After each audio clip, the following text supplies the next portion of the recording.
Hello everybody. Alright, I got good news for you guys today. Australia is looking to abandon the British monarchy to form its own republic away from the British crown.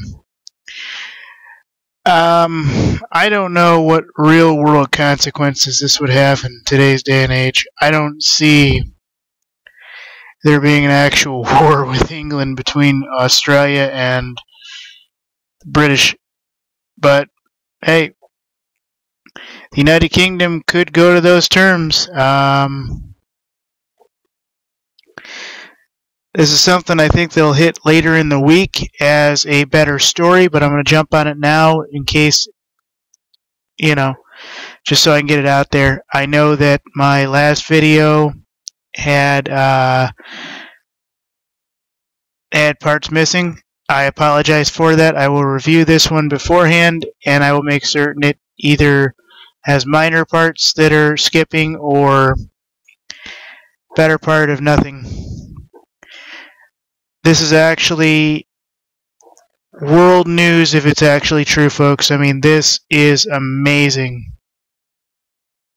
Now understand, one of the reasons that Australia is the way it is because of the monarchy it's attached to in the United Kingdom. And basically what Britain what the United Kingdom decrees, Australia technically has to obey. Now, I don't know in today's world what their parliaments allow and what the Queen actually regulates. I actually have no idea. I got a buddy of mine in the United Kingdom. I ask him all the time, what actual authority does the Queen have? What actual authority does the kingdom actually have? And what authority does the parliaments have to actually regulate everything? And he basically told me that from what he understands, any major thing that's done is brought before Parliament, and the Queen can basically, the Queen or the royal family can decree it yes or no. Most of the time they just push it through because they're trying to push it through anyways, so, they're basically a Disney World character. Another person I know says, yeah, they're pretty heavy in it, but, they know that they know why there is a Congress and why a Parliament and various legislatures exist, and to allow a certain common vote to decree the law of the land. So, ladies and gentlemen, if Australia does decide to abandon the monarchy, this means Australia would get its guns back. I know Australia is fighting a similar law like our militias are fighting in Oregon, where the government is taking the land. I think that's happening in all the major TPP countries under the UN agreements, whatever they're signing. And I've heard that they're actually doing it there, or trying to do it there, under whoever their BLM is. But I could be wrong on that. So what I am going to say, ladies and gentlemen, is this is an amazing situation. This would actually make headlines all around the world.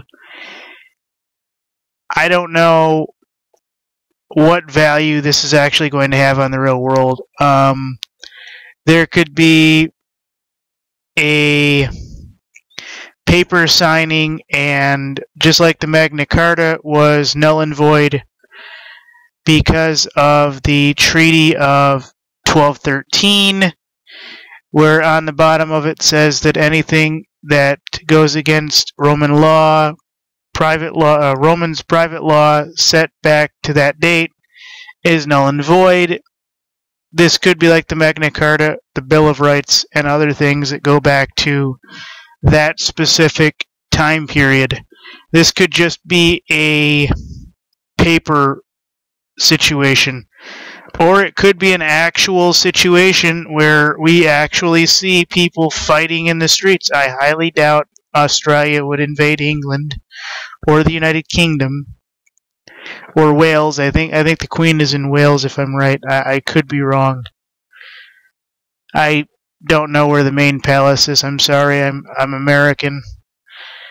I believe the main palace today is in London, but I don't know where everything really operates in the United Kingdom, because I don't know what part of the United Kingdom actually runs the country. So this is an amazing situation, and I wanted to bring this to you because this is so amazing. RT is the first one to show this. I think BBC has it, and several others are pushing it out there. Australian leaders say the nation shouldn't wait for Queen Elizabeth II's reign to become a republic. 7 out of 8 Australian state and territory leaders have signed a declaration urging a homegrown head of state to replace the monarch. So this is it, folks. 7 out of 8. It's done. The only state leader not to sign the document on the eve of Australia Day was Western Australian Premier Colin Bonnet. He said he was also in favor of a republic, but didn't believe the time was right. Now, ladies and gentlemen, let me explain something to you so that everyone here knows what's going on. You can read the rest of this because it actually just goes back and forth. He said, she said. It really doesn't say much. They told ABC, regional leaders got together from something from a 1999 agreement. Some favoring retaining Queen Elizabeth II, and others for a colonial throwback. Alright, so basically, ladies and gentlemen, they're going back and forth, but most of them want this. Now, here's something to ask yourself, folks. Now, I know that the United Kingdom is probably one of the oldest countries, continents, whatever united group you want to call them, coalition of forces, if you will, to exist since the Roman days.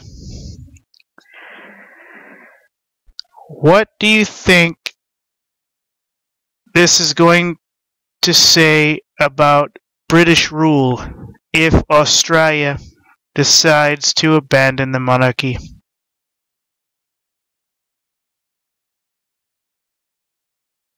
I'll give you a big hint, folks. I guarantee you they know that there is an economic collapse or something coming that the British either cannot or will not prepare for. And it's something big that Australia goes, you know what? If we're on our own, we could do this. But the monarchy won't allow us. Well, then let's vote the monarchy out. And that's kind of how it gets done, folks. I mean, wow. 7 out of 8 states want to vote the monarchy out. I still don't know what kind of a big change this is going to bring for Australia. I mean, I know what it means to be a monarch and what it means to be a republic. And I know what the people of Australia do go through and how their lives are somewhat affected. But seriously, I'd have Australian citizenship in an hour if they'd get rid of all that no-gun stuff. And, base it, similarly to what it was back when Australia was an ass-kicker. Oh, they still are. Yeah, but they kind of went European on us. So, well, I apologize. They are kind of European, but so are we in some respect. But I kind of always thought Australia to be, more Americanized than Europe in terms of saying no to the, confiscation and all the gun stuff. But I think all that stuff's going to come back around anyway, so I'm very happy to see that Australia wants to abandon the monarchy for a republic. This is going to be an exciting time, folks. Thank you.